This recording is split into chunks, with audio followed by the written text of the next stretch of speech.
You don't even sell real estate and you know more about like what's going on than like most people do who are actually selling real estate. I view it as my responsibility. If I'm gonna bring people to an organization, dude, it's my responsibility to ensure that I equip you with everything you need to be as productive as possible. Go watch like a motivational thing. Go read a David Goggins book. It's like, bro, no, you need strategy. That's like sending me out into the wilderness with a bow and arrow and be like, good luck. Here's some leadership reflection questions. Do you believe that managing agents, whether they're on your team or in your org, with guidance is not worth your time? Spending the time to make sure that they know what they should be doing and why they should be doing it, whether they're on your sales team or they're in your organization, do you view it as a waste of time? Yep. Do you feel that you should be able to trust them to manage themselves? I need you to be really clear. Building anything is about the better the leadership, the faster and the bigger it grows. Leadership it's the backstop. It's the bottleneck. Do you justify not knowing what agents are doing by claiming you don't want to micromanage them? Do you justify not knowing what's going on in people's lives and in their business by being like, yo, I don't want to like micromanage them? If your answer is yes to any of these, your motive for leading may be off. Finally hired a great assistant. Yeah. I feel like I can delegate a lot of stuff, but sometimes for myself, and it's like internal, like I still feel like I'm a control freak. Like I needed stuff to get done fast, and if it doesn't get fast, well, usually what's underneath that, and I'm not sure if this is true for you, this is just my direct experience, usually what's underneath that is fear, and I'm actually afraid of losing money. It's like this fear that like if I don't get involved, then something bad will happen and I won't make any money. Does that make sense? Yeah. So I feel like it's kind of like addressing that. And also having a system that's so good that people can't mess it up. So what I find is what most people do is try to download their brain to somebody by looking at Teddy and being like, yo, this is how you do it, this is how you do it, this is how you do it. I have to talk to you, this is how you do it, this is how you do it, how you do it, how you do it, right?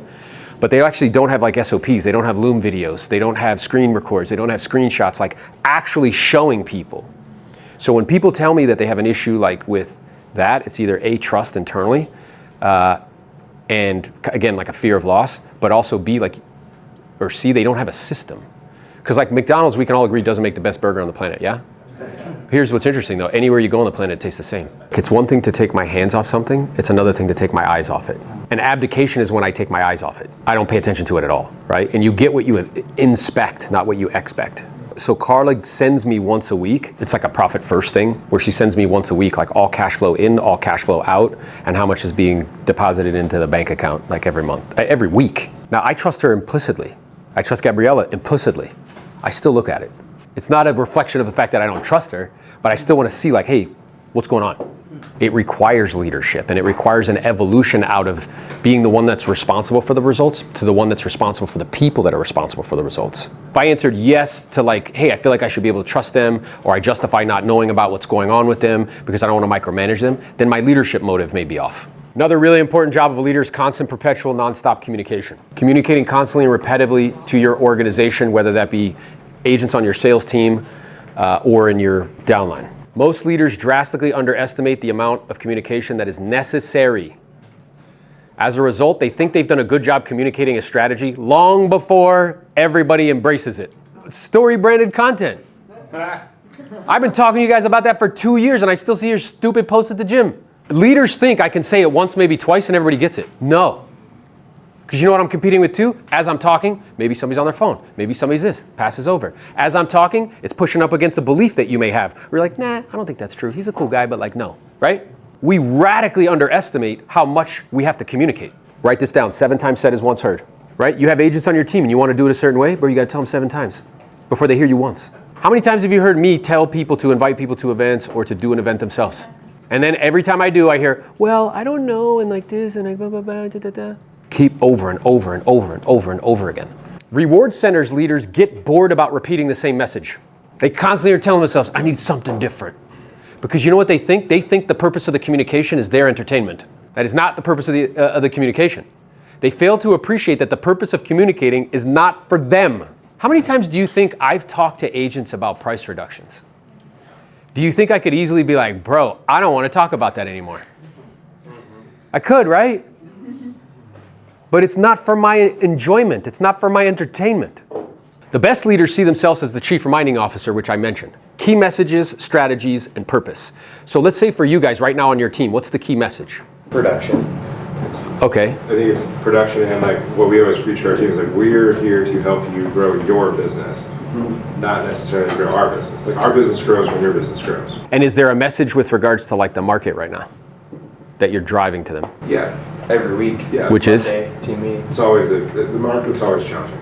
So, and key strategies. That's why me and Jose are constantly hammering right now. You need to change your strategy on pricing property. You need to change your strategy on pricing property. Hey, I know I told you 3 times already. You need to change your strategy on pricing property. Yeah? You need to practice presenting offers that come in less than the asking price. Hey, you need to practice offers coming less than the asking price. You need to practice offers coming less than the asking price. You need to practice over and over and over again. So here's leadership reflection questions on that. Do you resent having to repeat yourself and complaining that agents just don't listen? Do you find yourself being bothered by that? Do you look for new messages and ideas to communicate because you get bored saying the same things over and over? If you answer yes to these, your motive for leading may be off because it's actually your job to do that. Now, the next job of a leader is to develop the leadership team. So finding agents in your sales business or in your organization that have the capacity or they have leadership qualities and a desire to build. So if you guys thought about it, let's say on your team right now, how many agents you guys have? Like 20 something? Of those, is there one you could think of that has those qualities, leadership qualities and desire? Okay, so here's what's interesting. Once you identify them, your job is to develop them as leaders. A leader must take personal responsibility and participate actively in building a leadership team. If you think that's gonna happen by accident, it will not. I was on a call one time and this guy was like, oh, he has like 20 agents and he was getting discouraged, right? And we have to learn to discipline our disappointments. He's like, yeah, but you have all these people that are built. I'm like, dude, how do you think that happened? I spoke to you, how long did I talk to you about doing media? At least, what, a year and a half? And he did approximately what? Nothing. Which is dumb. Right, which is dumb. No, but I saw leadership ability in him. So I took a personal responsibility in developing him as a leader, right? Helping him get through these like beliefs in his mind. I asked him, hey, do you see yourself as like a content creator? He's like, no. I'm like, why not? Where'd you get that idea from? I had to convince him that he could not just be in the crowd, but he could be on the stage. I asked him to do an event. He was like, oh, I don't know, bro. I don't know. What am I going to talk about? Blah, blah, blah. Even though he's been selling real estate for 20 years. I'm like, dude, you could say anything to anybody and it would be good. But it took him a year to do it. First one he did, how was it?